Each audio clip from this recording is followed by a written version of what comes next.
Chapter 16. Report. Individual Geld has been evolved into a true demon lord. The voice of the world. Demon lord. I can feel a sense of tension in Great Sage. She is a great confederate and her calculating capabilities are marvelous.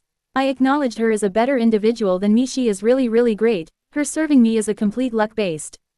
But, even in her never-changing expression, I can feel a slight tension. It's not emotion, it's a miscalculation on her part. All of it was still a mystery to me, so I decided to ask what was really inside her head. Great Sage. Error. She had stumbled upon a literal error. Even I, because the Orc Lord didn't evolve once but twice. To sum it all up, the Orc Lord evolved into an Orc disaster, but due to some kind of unknown factor, he had evolved into a true Demon Lord just seconds after he had evolved to Orc disaster. The Cataclysm Orc, true Demon Lord Geld. Even the profound confidence I convene because of Great Sage's skill synthesis is gone to ashes. An event that shouldn't occur. Calculating, error, recalculating, error. Error. Wait, calm down partner, you can rely on me on times like this. Please elaborate on it with me. Then we can counter it together. Report. I have explored the whole process of the battle.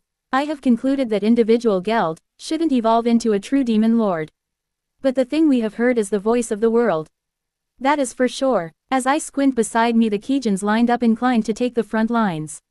While there is something that intrigues me, I've never requested Great Sage to compute the whole fundamentals of the battle. Doesn't that mean there is a part of her that gained consciousness? She calculated that investigation out of her own intuition, not my order.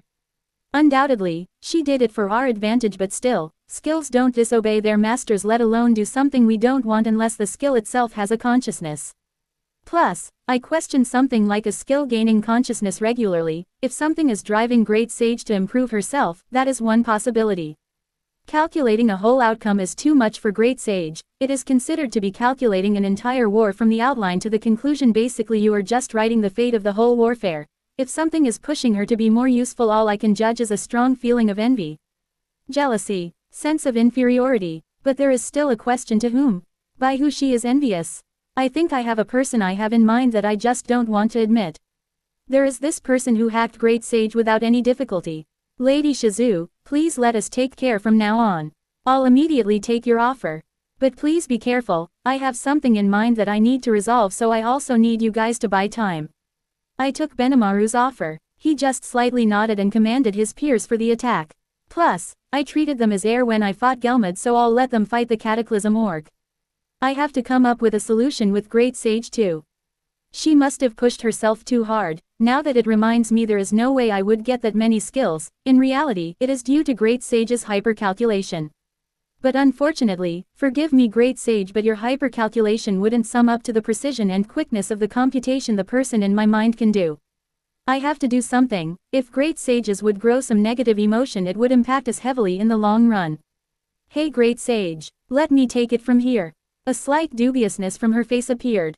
Don't feel bad, thanks to you I was able to get so strong, and we saved the Dragonutes.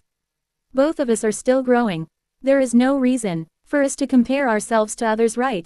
There is really no reason to surpass her, but it is my way of soothing Great Sage. With my words, I am back in action and Great Sage went back on passive. Now, it is true I'm the one moving now, but thanks to you Great Sage, I was able to glimpse the true potential of my skills and how to use them. And I'd be relying upon you more for reports. Understood. Did I hear that right? I am imagining things, right? I think Great Sage just answered me with enthusiasm. Acknowledged. It is your imagination. Ah, really? Then she immediately refuted it. I focused my gaze on the battle the Kijans presents. Everything I can observe was also Great Sage's source of information.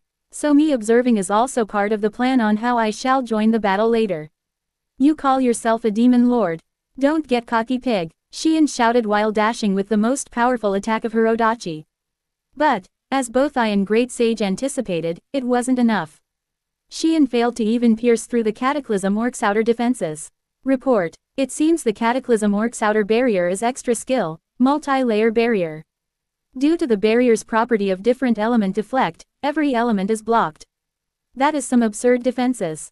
It is not absolute, that is for sure, but it is still enough that I doubt even my previous blade would just break clashing with it. I can destroy it by a powerful spell using all of my magic essences, but after that, I would be ineffective in battle. Really, that is a Demon Lord class defense. Shien's Odachi was not an exception. Unlike the masterpiece sword Kaijin and Kurobi crafted for me Flame of Tempest, Shien's Odachi broke, leaving her unharmed. Shien immediately dashed backward with a feral look on her face. Shien's blows are extraordinary in force, even I decided to never collide with it. Now that she is named, her brute force must have been increased to twice or maybe even 5 times the output since I fought her. Clashing with Shien will result in you getting sent flying 2 kilometers away, or your armaments will break upon contact. Yet, the Cataclysm Orc's defenses managed to do the opposite. Wait, isn't disintegration ignoring defenses? In the middle of a dilemma, I realized. Notice, it is possible to dismantle the multi-layer barrier with disintegration with the right output. Now Great Sage just gave her approval. Okay then, Benimaru, I will cast some sort of explosive spell to break the Cataclysm Orc's defenses. I want you guys to attack it after the spell. Understood, then I shall tell the others. Call Ranga too. At this stage of the game we can just focus on the offenses, and besides, even without Ranga, Gabble and Gobta are in the defenses, there is no need to worry. I see, then I'll use telepathy now. Do not fret, by the time Lady Shizu finishes incanting, Ranga should be here ready to strike. Good, I will start now. Literally, because of Great Sage I can ignore all of the long incantations, so I just need to know the current state of my reserves. I can say it is full and there is nothing I should worry about. Great Sage just absorbed a ton of energy from Gelmid earlier, it is a fortunate course of action. But this time I'll use normal disintegration. Blazing Integration is a powerful spell, but the holy attribute of normal disintegration is more sublime than other bogus mutants. How subtle the information be, I opted to launch the main disintegration spell one Hinata usually evokes. Looks like Benimaru and the others are ready to go, so here I go. Disintegration. Warning. Trap suspected. I immediately dismantled the disintegration spell before it went off. After Great Sage's report, I felt a chill in my back. Is it my intuition? I don't know, but my instincts are telling me to back it off. Lady Shizu, Benimaru beside me questioned. And no, we cannot defeat that thing with your magic attacks. If I fired the disintegration it will be a real cataclysm. That guy gained a new powerful ability upon his evolution. I see, so do you want me to formulate a new course of action? My plan is futile, so I'm counting on you. Understood. I am right. Answer. That is correct. However, not enough data to determine the ability. Kwahahahahaha. I am the Orc of Cataclysm. Demon Lord Geld. One who'll devour everything. Devour. As I think my thoughts, Benimaru already formulated a genius course of attacks. On it. As if the atmosphere itself is a string, excessive amounts of strings sprout from the ground, becoming the atmosphere itself, eventually enclosing the Orc Lord inside. Just now, Soe raised the intensity of the strings, an impressive attack. With this, we can conclude that the Orc Lord is weak on physical attacks and strong on magical attacks because of that ability. Now Benimaru, take this, Hell Flare. He had fired the most explosive Hell Flare we have seen thus far. Its output is on a completely different dimension than the previous ones. And we can determine there is a lot of composite components mixed on that spell alone. Awoo, Ranga howled loudly, ejecting a compound spell with an extraordinary output.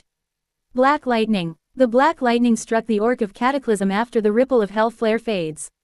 With both of those skills word for word drilling his body, we can at least wish for scathes even for a Demon Lord.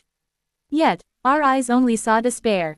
Gluttony. The Orc of Cataclysm violently gorges each of our attacks. A wave of energy that gulps everything inside. Notice. Unique skill. Gluttony allows its user to isolate anything in a sub-skill called Stomach. Additionally, the user can diagnose the spells and dissolve them to magical essence for the user's own disposal. Then I am correct, maybe. I just did the right thing. If he were able to analyze disintegration he would reproduce that skill. It would cost a lot to him, nonetheless, we shouldn't let Demon Lords receive those detrimental powers. What? He is unharmed. The Orc's constitution wasn't hurt the very least. It seems that he had absorbed everything successfully. Marie, I need more. I'm gonna gobble all of you. Chaos Eater. Its horrendous aura gives life to the parasitic leeches that had hounded us. One bite from the leech will decay our physical body in an instant. The leeches slither their way to every part of the battlefield. Envy. Using unique skill, Envy, I absorbed all of the leeches on the battleground. The taste really is horrendous, but it's better than facing some casualties. And, that attack is detrimental even for the Kijans, so even named Dragonutes will face some casualties if I would not intervene. But now, the orc cataclysms are focused solely on me. Great, now I have to face a demon lord. Hey, I was just wondering, between the cataclysm orc's gluttony and my envy, which is superior? Answer. Gluttony's effects and subskills are more powerful than envy's. However, envy can degrade the opponent's abilities. Therefore, if gluttony and envy were to face off, gluttony will win with a slight margin. Slight margin, no, but the thing is, I know that I am not stronger than the orc of Cataclysm in terms of abilities. But because of the Demon Lord's evolution, his magic capacity also surpassed mine in overwhelming representations. How much magic capacity does the orc of Cataclysm possess? Estimation. The subject's magic capacity exceeded Master's tenfold. I see, it's only expected. We are talking about a Demon Lord here. My problem now is, how can I cope with what I lacked? Lady Shizu, it's fine, I got this. If spells won't work, then I just gotta slash him by this blade. I checked on the blade, now the decision is up to whether I am talented enough. In terms of skills, I have the upper hand due to Survivor Envy, Dragon Slayer, Great Sage Degenerate. It's a lot compared to the orc's gluttony. But just as Great Sage reported, gluttony's potential is more than what 2 or 3 of my unique skill can do. Furthermore, the orc's magic capacity exceeds mine more than tenfold. I have a tiny disadvantage here. The orc is ready to devour me anytime now, his stare only was concentrated on me. It's all to me now. Drawing my blade, I resolved to duel the Demon Lord. Geld was it. Sorry, but we cannot allow you to do as you please. Why are you doing this? Why are you so smitten with devouring everything? You cannot have everything. Quahahaha, you dare to mock me. A Demon Lord, though I must say, you are quite flavorful for a human. Flavorful, you're so headstrong about hunger. Clearly there is a fine distinction between hunger and greed. But as I lashed that out, it seems I touched some wrong nerves. His Demon Lord ambition completely exploded. Silence. You humans who lived by exterminating monsters cannot speak for us. Gluttony. An orb that absorbs anything appeared on his hands directed at me. I cannot evade it. It engrossed everything in the vicinity, moreover, the attraction was all focused on me. Resisting it was the only option, but even that, I'll suffer from huge deficiencies of magical essence. I focused on my strength on my feet, trekking to the ground to withstand gluttony's pull. Report. If you are dragged on the orc's gluttony, chance of survival is 0%. MMRGH. That's basically saying it is an instantaneous death if I get pulled by it. Resisting it is already hard. An intensive wind is pulling me towards the epicenter of the orb. Activate flame cage to isolate from the current position. Yes, no. Wait, I didn't think that I can use that. Normally flame cage can be used to seal enemies, but with Great Sage's brilliant mind this is also another use to it that I didn't think about. I can isolate myself to prevent my body from getting pulled. Yes. At that, yes, barely, a massive cage of flame isolated me from my current position. Thus, the orb withered. It appears he cannot employ that orb for too prolonged. Phew, I barely hang on there. The vehemence of the carnage will now enter, which even the Kijans won't be capable to partake. A serious battle with the Demon Lord will erupt now. Hollow diamond, hollow diamond, hollow diamond. That is the biggest blunder of my life. I singly lost something benign to me. Cursed it, and on top of it, I tried many times entering the imaginary space to retrieve Luminous, but Seal sealed it. It feels like when your wife kicks you out of your house. Grrrj. Growling now there is no one answering. I know Seal is reading my mind in this very moment, that lady. Opening square bracket ... closing square bracket. Wait, finally, a report from Seal. Open double angle bracket report. Individual Geld has been evolved into a true Demon Lord. Close double angle bracket. What? Shut your front doors for a moment. TTT, that's the voice of the world. Moreover, the contents of the report. My attention instantly shifted to the issue. This is, yet again, a new occurrence. What in the world is transpiring here? The Luminous issue was already resolved. It is indeed reasonable, however, the orc disaster evolving into an accelerated true Demon Lord. Note, refers to Demon Lord but sped up their harvest festival. Master, when I articulated someone as not moving identical to what she is supposed to than the other timeline. I wasn't referring to Luminous Valentine. Wait, really? I really thought it was Luminous, but on second thought there is something's fishy around the forest of Jura. I feel like someone else really is moving irregularly besides Luminous. The most probable suspects are Guy, Milam, Velzard, Velgrind, Diablo, Chloe, and worst-case scenario Yuki Kagarazaka. Hearing his name on the list sends shockwaves across my spine. I know that Yuki is a dangerous foe, but can we just cross him out? The individual we are looking for is someone powerful enough to meddle with time. Yuki is not that powerful at the beginning. I acknowledged, however, albeit the chances are slim, it's not 0% that Yuki Kagarazaka was the one who moves inappropriately. Fair enough, then do you have any notion of what methods this personage did? I mean, even if Guy manages to move in the suspended world, it is a different burdensome task to just know everything before you experienced it. The real reasonable culprit we can pinpoint is Chloe, though she won't carry malignancy against me, considering our student-sensei relationship. Who is it? Another foe who also shouldn't be here in this timeline time-traveled as well. I think that is one possibility, but we used parallel time travel, right? It is far more different than your original time travel. It is almost impossible to follow it considering the quantum replicated realities I can possibly go to. Good luck finding me there. Thus, that echelons of time travel capabilities weren't that easy to acquire. If I remember correctly, it is a mixture of the property of Void God Azathoth and Mai's upgraded ability. It means, if she withstands time warp, it signifies she is just as powerful, maybe the same level as me. There is one particular individual who crossed my mind, but that wasn't the right person to suspect. All I have heard about him was nothing but praise. I bet he wasn't the person who'll antagonize a peace-looking slime. The person who crossed my mind was no other than Stellar Dragon King Veldanava. But as I was saying, he wasn't the person who'll rose from the dead just to fight a slime without agendas. Additional findings: look at your back. As Seal said out of nowhere, I decided to check on the back of my clothes. At first glance, it seems normal, but as I boost my perception with the maximum output, I see a tiny insect, an insect that shouldn't even belong on this planet. This little insect has a little ego, but it seems someone is piloting it to camouflage itself from me. At glance, it was like a chameleon that can conceal its body from the naked eye. Immediately after, I squashed the insect. So, you weren't telling me that little thing is the someone who caused this turmoil of timeline, right? That is not the main body. It appears that little insect is even qualified of remaining conscious at the end of space-time. I also found out that thing crawled to Master when Master got sent to the end of space-time. I hate to admit it, but if a pawn like that can move at the end of space-time, then the main body should be as powerful as my current capabilities. Furthermore, she said it crawled to me when I got sent there, and Seal Sensei just found out just now. It seems that little insect is crafty enough to bypass my and CL's radar.